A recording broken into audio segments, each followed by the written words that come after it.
بسم اللہ الرحمن الرحیم نحمدہ ونصلی علی رسولہ الکریم۔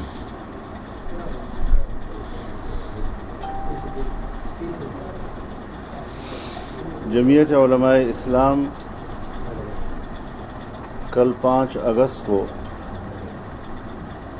پورے ملک میں کشمیری بھائیوں کے ساتھ یکجہتی کا دن منانے جا رہی ہے۔ 5 اگست 2019 کو مودی سرکار نے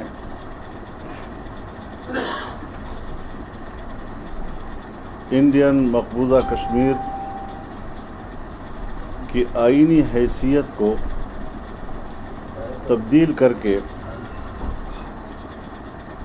بین الاقوامی سطح پر کشمیر کی متنازع حیثیت ختم کر دی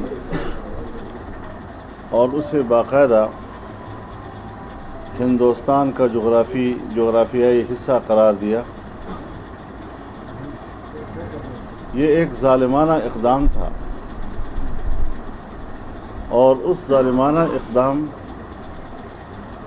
کے نتیجے میں مودی سرکار نے کشمیریوں پر زندگی تنگ کر دی۔ وہاں 1 سال کے عرصے میں جس انداز سے انسانی حقوق پامال کیے گئے ہیں،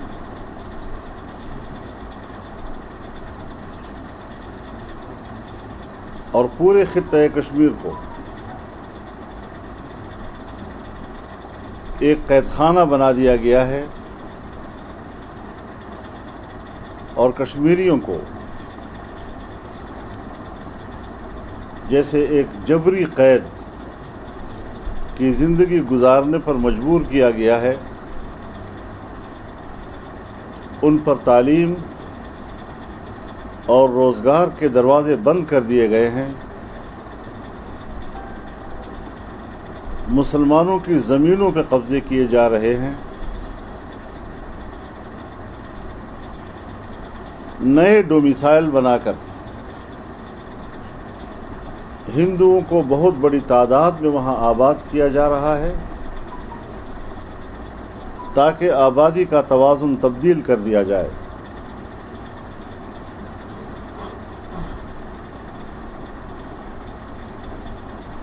اور ان اقدامات سے ہندوستان کا سیکولر چہرہ مسخ ہو کر سامنے آیا ہے۔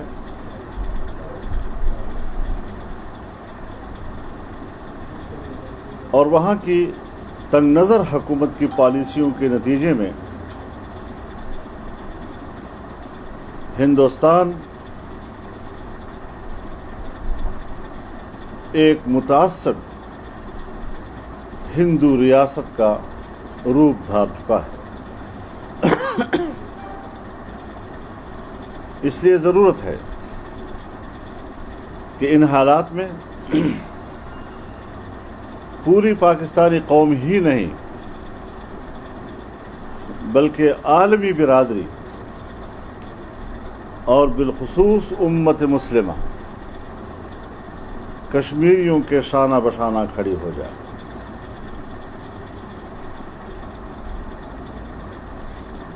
ہندوستان کے ظالمانہ پنجوں کو کشمیریوں کے جسم میں گاڑنے سے روک۔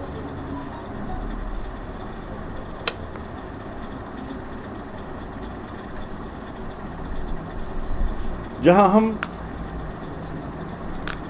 اپنے کشمیری بھائیوں کے ساتھ یکجہتی کا اظہار کر رہے ہیں، مجھے انتہائی افسوس کے ساتھ کہنا پڑ رہا ہے کہ ہمارے حکمرانوں کی پالیسیاں اور ان کی وقتی مصلحت پسندیوں کے نتیجے میں کشمیریوں کے آزادی کے خواب چکناچور کر دیے گئے۔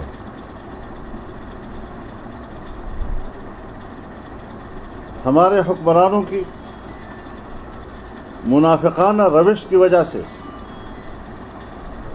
کشمیریوں کو مایوسیوں کے اندھیروں میں دھکیل دیا گیا۔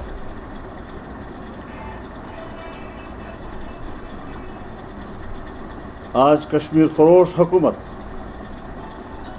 مگرمچھ کے آنسو بہا رہی ہے۔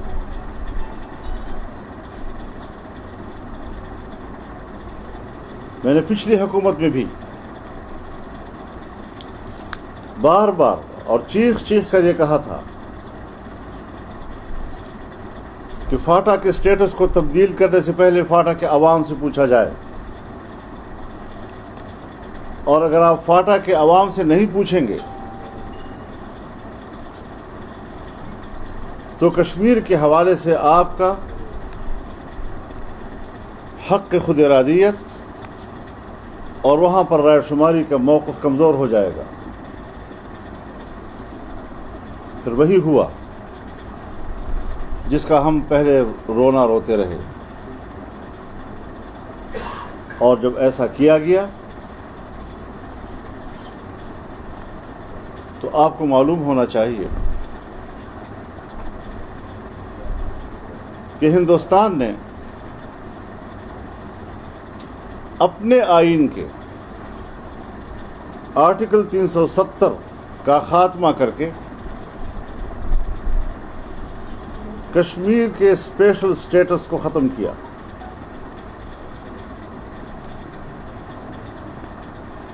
یہاں پاکستان میں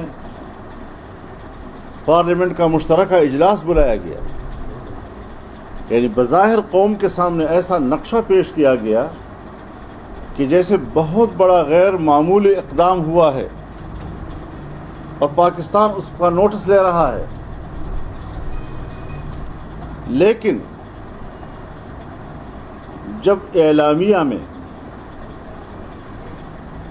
ہندوستانی آئین کے آرٹیکل 370 کا تذکرہ کر کے ان کے اقدام کی مذمت کی گئی تو پھر یہ الفاظ کس نے حذف کرائے؟ یہ الفاظ کیوں حذف کر دیے گئے؟ اس وقت ہندوستان میں اس وقت جو نیا ابال آیا ہے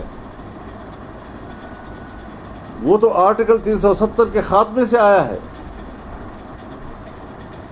اور میرے سامنے سال ہا سال پہلے کشمیری قیادت اس بات کا تذکرہ کرتی رہی ہے کہ اگر آرٹیکل 370 ختم کیا گیا تو اس سے ہماری تحریک بری طرح متاثر ہوگی۔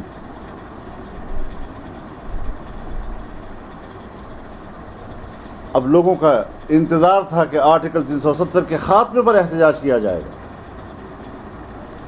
لیکن پارلیمنٹ میں عین وقت پر اس ڈرافٹ کو تبدیل کیا گیا، آرٹیکل 370 کو وہاں سے نکالا گیا اور کہا کہ احتجاج اس پر ہم نہیں کریں گے۔ اب لوگوں کو سمجھ میں نہیں آ رہا کہ کشمیر کے سٹیٹس کو تبدیل کر دیا گیا، جس وجہ سے تبدیل کیا گیا وہاں پر آپ اس کو اپنے اعلامیہ میں لانے کے لیے تیار نہیں ہیں، تو قوم کو کیوں دھوکہ دے رہے ہیں؟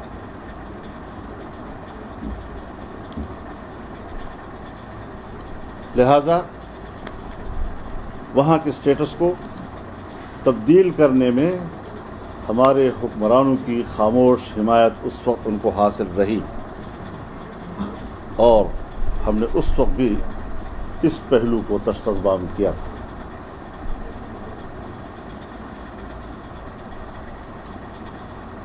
پھر آپ بتائیں کہ ان غداران کشمیر کے ساتھ ہم کیسے بیٹھے ہیں اور کیوں کر بیٹھے ہیں؟ کہتے ہیں کہ قومی ایشو پر بیٹھنا چاہیے۔ ہم کہتے ہیں اس قومی ایشو کو تباہ کرنے میں سب سے بڑا کردار انہی حکمرانوں کا ہے، ہم ذمہ دار ان کو ٹھہرا رہے ہیں، اور آپ ہمیں کہتے ہیں کہ آئیے اس میں ہم بیٹھیں، یعنی ان کے تمام اس قسم کے ناجائز کاموں کی ہم سپورٹ کریں، ان کو حمایت دیں، تو ہم موجودہ حکمرانوں کی اس پوزیشن کو ریکگنائز نہیں کر سکتے۔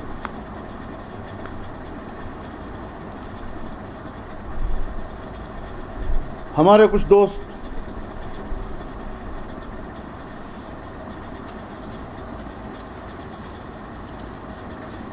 شریک بھی ہوئے ہیں، لیکن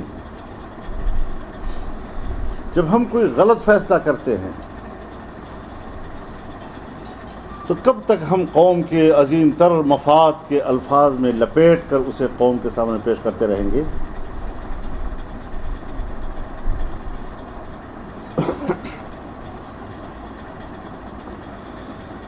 جب کشمیر کی خصوصی حیثیت کا خاتمہ کیا گیا تو اس وقت اپنی سفارتی سرگرمیوں میں 100% سے بھی زیادہ تیزی دکھانے کی ضرورت تھی، لیکن ہم نے معمول کی سفارتکاری سے بھی سفارتکاری کے ٹیمپریچر کو کم رکھا، اور چند ممالک کے ساتھ ٹیلی فونوں پہ رابطے کو ہم نے بتایا کہ ہماری بہت بڑی سفارتکاری ہو رہی ہے۔ تو یہ وہ ساری چیزیں ہیں جو ہمارے مد نظر ہیں، لیکن میں آج اپنی گفتگو کو کشمیر کے اس موضوع تک محدود رکھنا چاہتا ہوں۔ میں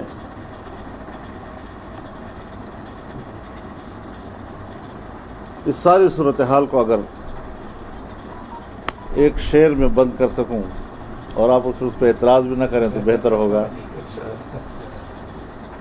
کہ جو لوگ شریک سازش تھے،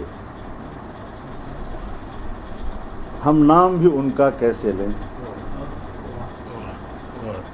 کچھ ان میں دوست پرانے تھے، کچھ باعزت ہمسائے تھے۔